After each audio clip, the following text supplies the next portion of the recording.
A lot of life happened. So I'm officially back on track, I think. Hopefully I'm not telling myself this and another 6 months goes by.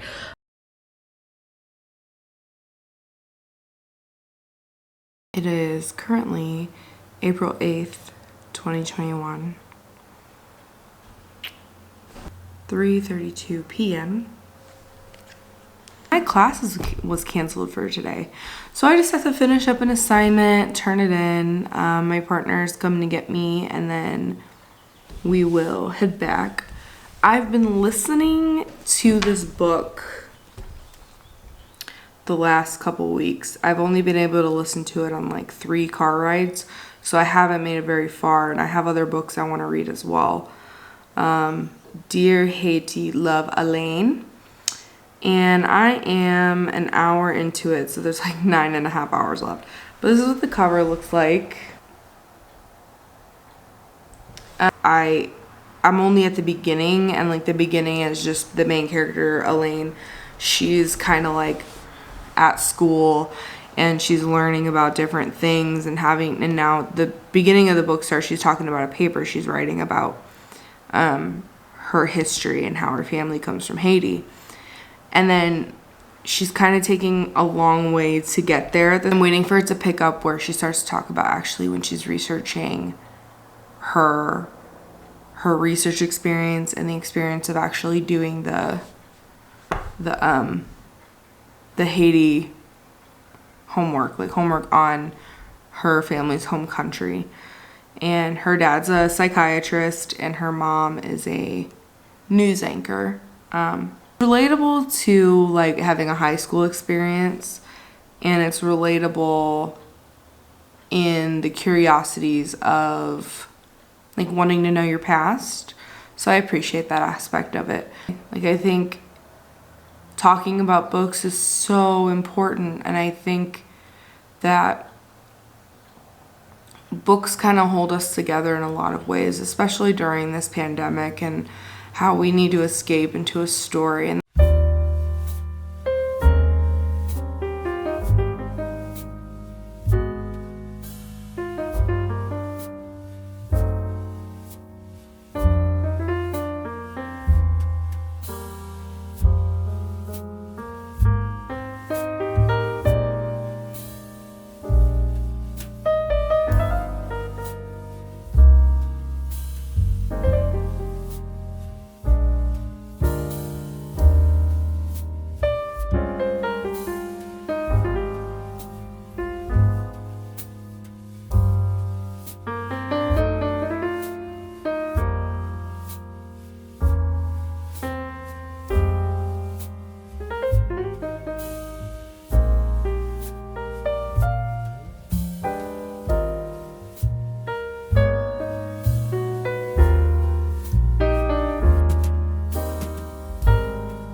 Dear Haiti, love, Alaine. It's coming from like a diary perspective and a lot of context for it. Like from the desk of Alaine. And it's really interesting. First, I was kind of like, it felt kind of flat. So I'm hoping that it keeps getting interesting, because now it's getting interesting. So there's been a big reveal. And now it's going into the past of her parents and discussing their experiences. But there's some stuff going on now, so I'm interested. I'm not entirely sure how far I am into it. Let's see. So I've listened to 44% of it, and I go at about a 1.5 speed, so I'm hoping that I can get it done by the end of June, I'm hoping. So if I just continuously read it in the car or listen to it in the car, I think I'll be alright.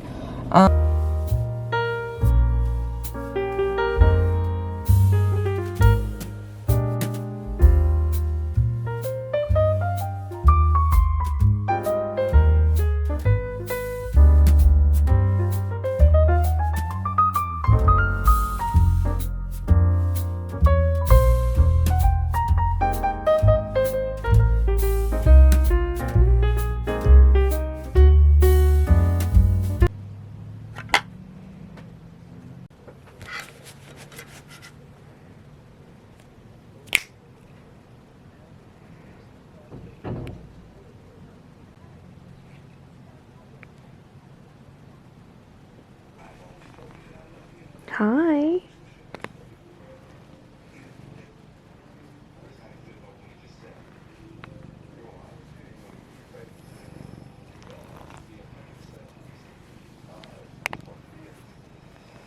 Little fangs.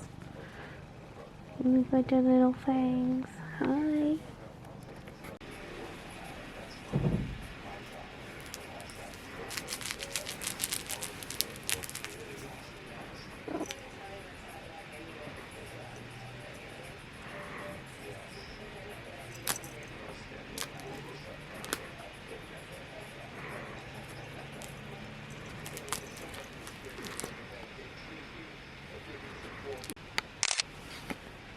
Pretty.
Hello, welcome back, beauties. So let's get started.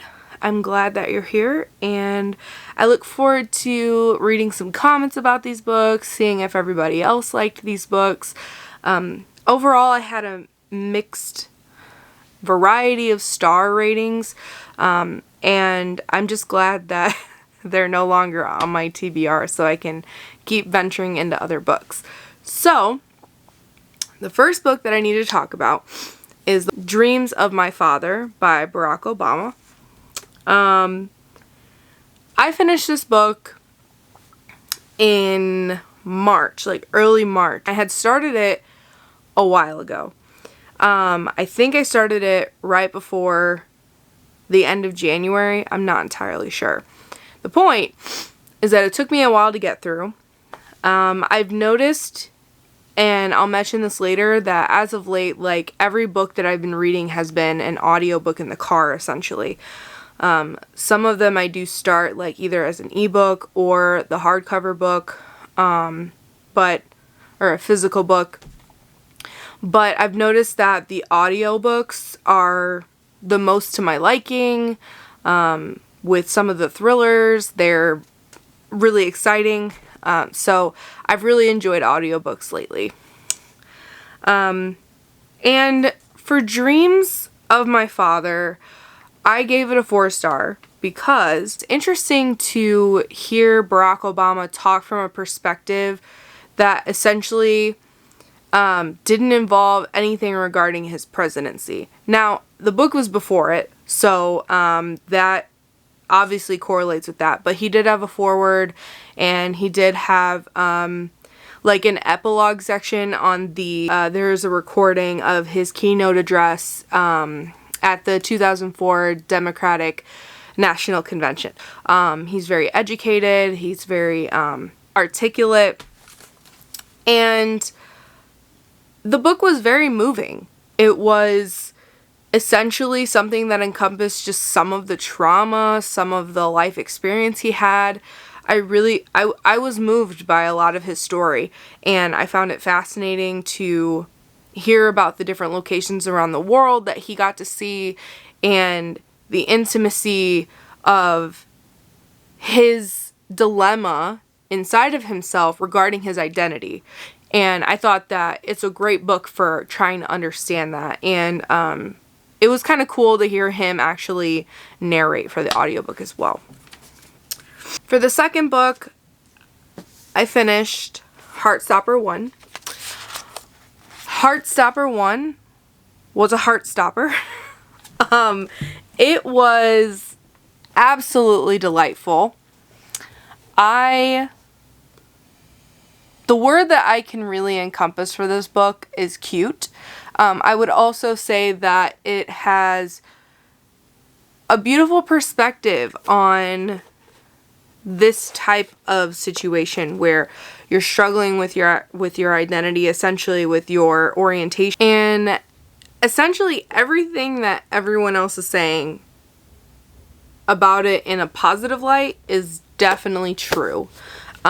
It's beautiful. I love it. And I think it's a great book to give to an adolescent who's struggling and trying to figure themselves out.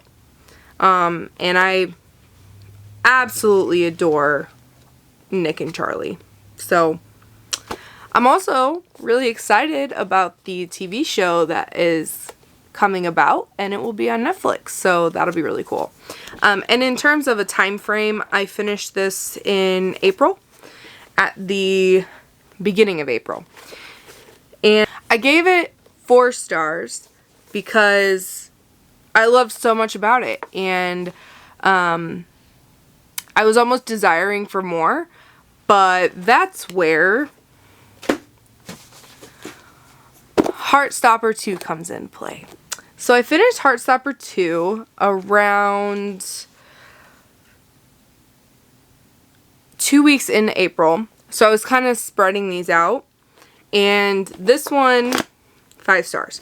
It was so delightful. It was very cute again. And I love the themes of challenging oneself and standing up for yourself, and learning how to set boundaries and be honest with people that you love. There's a lot of beauty in these books. And again, I would definitely suggest it to give to an adolescent who might be struggling with themselves, or even a young adult, because it encompasses that need for feeling like you're not alone. And I actually didn't read Heartstopper 3 yet. I don't want it to be over. I tend to do that with a lot of things. TV, movies, and books. I tend to not want to read the next one because I don't want it to be over. And it happens to be right here. So I do have it, and I do plan to read it in the near future. And I'll probably reread them before I watch the show when it comes out on Netflix.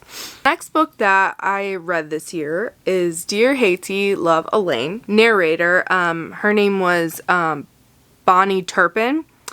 She had a really articulate way of conveying the Creole slash like French language accents, themes, and it's pronounced Haiti according to that narration. I started the book in March, like I think it was like March 25th, and I finished it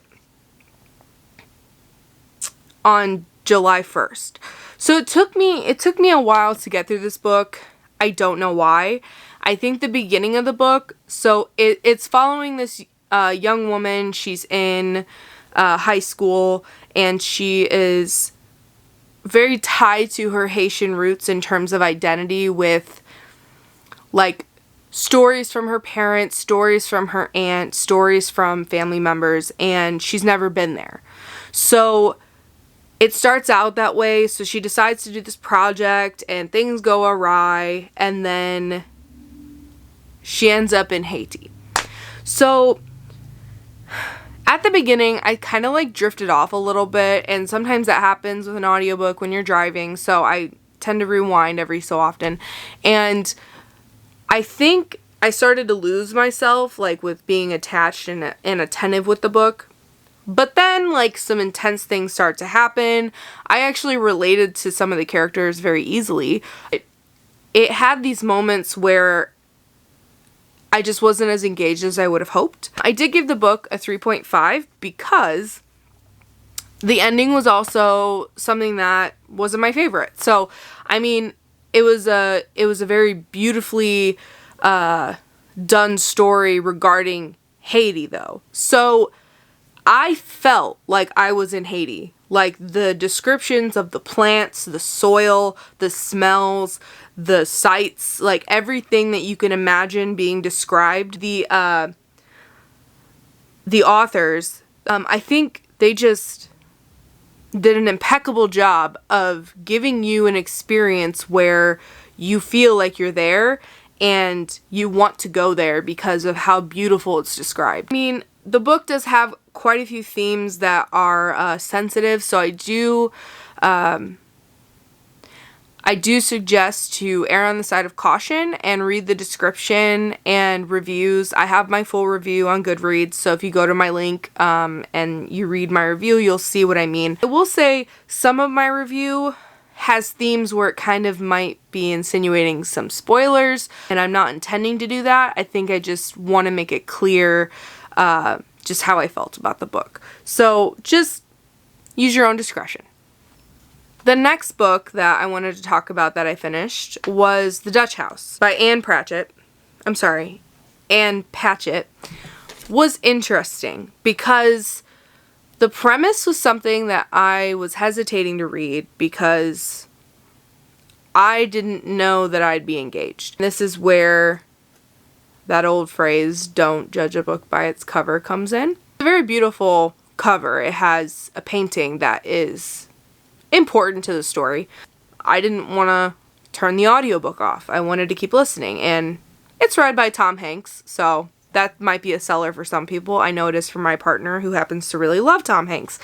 But it was really interesting, actually. Like, I was engaged with the family dilemmas. I found it interesting to hear about the perspective of abandonment. I did read a review on Goodreads. I think it was Roxanne Gay who said she was really annoyed by the narrator. And interestingly enough, I wasn't as much. I thought that was interesting because I had read it after I read the book, and I was trying to think back to when I would have been annoyed by him. I didn't really find him annoying. I found the privilege annoying because these individuals, they came from a well-to-do family, and they experienced an abrupt change in their life, and this kind of added up to the neglect, essentially, when it came to parent and child. So I found that theme interesting. And overall, I mean, I gave it 4 stars because I felt like it was a solid read with a lot of context. The characters had really good development, and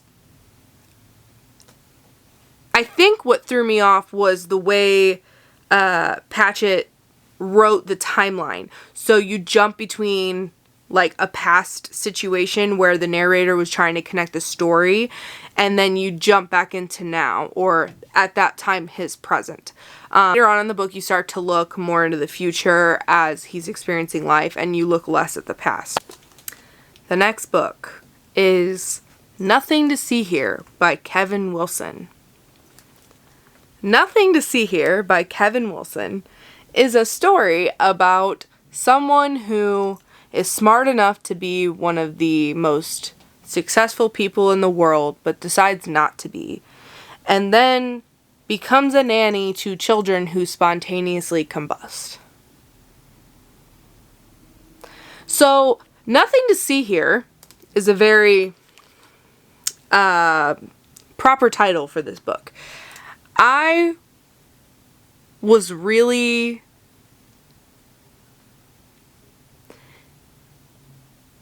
entranced. What's a word like entranced? I found the experience of this book to be something I didn't know I could experience reading a book. I really liked it. I also feel like you could read my Goodreads review and it's a nice little paragraph that kind of sums up some of my thoughts. It was only like a 6.5 hour listen to 54. Also, interestingly enough, I just mentioned the Dutch House, and the foreword for this book says Ann Patchett in there. So I'm wondering if that is the Ann Patchett who wrote the Dutch House. I wouldn't be surprised. Authors like to do that with each other sometimes. I really connected with the growth of the characters in this book. I thought they were interesting. I thought it was nice to hear the perspective of like right in between the North and South states. Like they had their southern accents. The main character, not so much. Like, I don't know why her accent wasn't as drawn out, like a drawl, or there wasn't any twang, but like others in her narration did have them. Found it really interesting because I personally haven't read a lot of books from like a southern-ish perspective, and that might just be coincidence because I like reading them. I think they're interesting. I like descriptions of the area. Now, mind you, this didn't have much description of the surrounding area and the state, which is in Tennessee, because most of the duration of the book takes place inside. And I think it was just so nice to hear these different perspectives and how, like, someone might raise their kids without having kids that spontaneously combust. So I really liked it. And the thing is, you know, I would say predictable, but a beautiful predictable. So I did like it, and I really hope you guys enjoy it, and I think I would recommend this to everyone. There is the disclaimer that there's trauma, there's mentions of suicidal ideation and depression, there's mention of neglect. So just be cautious if you do pick it up. And I do recommend it though. It's funny, quaint, and entertaining. It's one of the most entertaining things I've ever read, and I really hope it actually becomes a movie or a television show. I couldn't see it becoming a television show. I don't think it'd be long enough. However, it'd be really cute, and I wouldn't actually mind reading if he came up with a sequel, but I think it ends and wraps things up well too. So I think there's a lot going on with this story. So the last book that I have to talk about that I've completed so far this year. So I subscribe to the Literally Dead Book Club, which is hosted by Books and Lala /Kayla on BookTube/YouTube. Started following it when it first started. So I started out reading with her, and like it was like a CJ Tudor book, and then she did Platform 7. I kind of stopped because I had other things that I was doing and reading, and eventually like school happened and I kind of put it off, and I was kind of in a reading funk anyway. So I looked to see what was for July, August, September. So I am now on the path to continue reading with it because I do like thrillers, I like mysteries, I like murder mysteries, I like all those things that she proposes that we read. The book for July was Riley Sager's Survive the Night. I gave it 3.25 stars because I like quarter scales. I think we should have them because there's always that little bit where you're like, I liked it this much less or this much more, because I don't want to just give it a solid rating. I love that it took place in the 90s, so it was in 1991, and the main characters at college and all the different themes that came into play that reminded me of the 90s. They said things like payphone. Ooh, what's that? And then cassette tapes, Nirvana, like all these different things that happened during that time frame, and it felt so nostalgic. And I loved it. I absolutely loved it, because there was no loophole with the cell phone. Okay, next I want to talk about something that I purchased because I watched Books and Lala's video on reading journals. Ones that she proposed, I think she put forth 4, and I really liked them.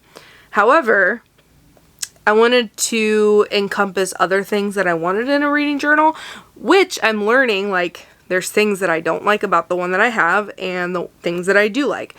So I went through Etsy. Etsy shop particularly is owned by Stella Bookish Arts. And she's at Stella Bookish Art on Instagram and on her Etsy. And I think she has some other social media, I'm not sure. I follow her on the Instagram mainly, and she posts really cool pictures, like a beautiful Bookstagram account, and she always like shows off her prints. I got her modern classic reading journal. Love it. But there's like a section for you to do like a bingo. Just likes to do a new one every year for everyone to enjoy. So a little while ago, Manny, my partner, he started a little book known as The Pillars of the Earth by Ken Follett. It's not little. So the book is interesting, and we're going to be going on this road trip soon. So I really hope that we will be listening to that book on our trip, because I'm engaged more so than I thought it would be. And I don't know why I had hesitations. I just did. Because it is a very large book, and it's one of a few books. So I'm interested in reading the other ones as well, because I like the writing style. It's set in England, which I really like England. It's interesting to hear the historical fiction of it, because that's been done a lot. Like, we have movies, we have TV shows, and we have other books that are historical fiction. But I can see why so many people love Pillars of the Earth, and I've only gotten through a few hours of listening. So it's really good, and I will share my thoughts when I finish it. So the next book I wanted to talk about is Unbroken Brain by Maya Salovitz. Her name is spelled interestingly. I didn't want to butcher it. So I don't know if that's 100% how it's pronounced, but there you go. So Unbroken Brain is nonfiction.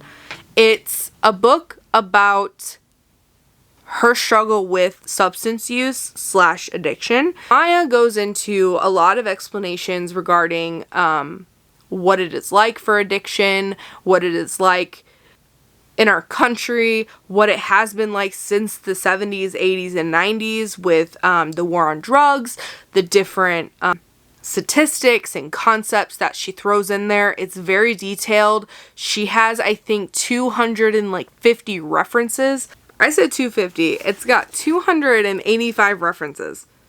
285. So she spent a lot of time on this book. And I really appreciated the work ethic, the different concepts that she's thrown in. I think a big thing that it challenges is our belief system surrounding substance use, and how we know it's a disease. We know that it is something that can be inherited. We know from the science that all of these things happen. I just think it's interesting because she presents that it is a learning disorder. And fundamentally, she's making a very solid argument in this book. I would really encourage it for anyone questioning the mental health aspect of this, trying to understand their loved one, trying to understand themselves, and I really appreciate it and her opinion, and just she comes from like a non-biased perspective, but also biased because of her experience with the addiction. And what I mean by non-biased is just her displaying the facts of what she's found in her research, what she's found in trends, how these things show up in our society. Yeah, it's really good. And if you're into nonfiction and you're interested in some sort of like a autobiography-esque thing, this is it. The last book, and the one that is hitting me very hard as of late, is The Song of Achilles by Madeline Miller. The Song of Achilles is beautiful. I don't think I'm halfway. I don't know. Let me check. I have the Libby app and I use it for all my Audible needs. I do have, well, all my audiobook needs. I have Audible too. So I love that. I am on chapter 20 and there are 33 chapters. Here's the cover. So, oh, yes. Okay. So this book is performed by Fraser Douglas, who is doing an impeccable job, first of all. This book is, whew, I love it. I love it. I love Greek mythology, like, so much. Stephen Fry has a book that's really good, that I've only listened to some of it, but I really want to go back to it because it's good. This book is just so good. I don't anticipate giving anything less than like a 4.5, if that was even the like rating I would give it. I imagine I'm gonna end with a 5. Now, it's a Greek tragedy, so Greek tragedies bring tragedy. I don't know what's gonna happen completely. I am familiar with some of Achilles' storyline. I'm at the point where they're going to the Trojan War, so it's gonna be interesting. I already know it, and I'm anticipating some heartbreak. I have seen the videos of people on TikTok, and I have seen the videos on YouTube with other booktubers where they take the book and they throw it and they're crying because it's just so emotional, which I might do that, who knows. But the book is just, I love it. It's so engaging. I started it like battery died. So as I was saying, I started the book a couple days ago, 4 or 5 days ago, I think 5 days ago, but you know the book is good when you're not only listening to it in your car, but like when you're doing other things and you want to read it instead of doing homework. You want to read it instead of doing work. You want to read it instead of going to sleep. Yeah, so I've been really enjoying it. I like the perspective of the minor character of Patroclus. Like, now if you go look this up, that's on you. I'm just saying it's really well done, and I really, really like the book. So I'm excited, but also like terrified because the war and deaths that will be imminent. Other than that, that is where I'm going to end. I really hope that you enjoyed it. I really hope that you're enjoying your reads, or that this has intrigued you to read, or that you are reading these at the same time. I don't know, sis. Whatever you gotta do, you gotta do. So I will hopefully be posting later, and I will see you later.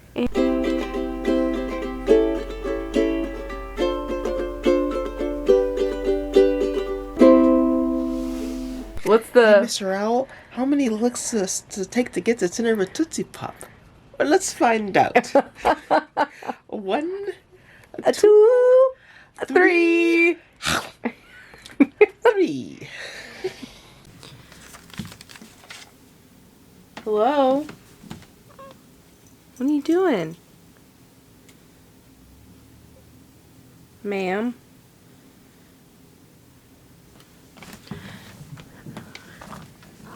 Would you like one? Yeah? Yeah? Here. Okay.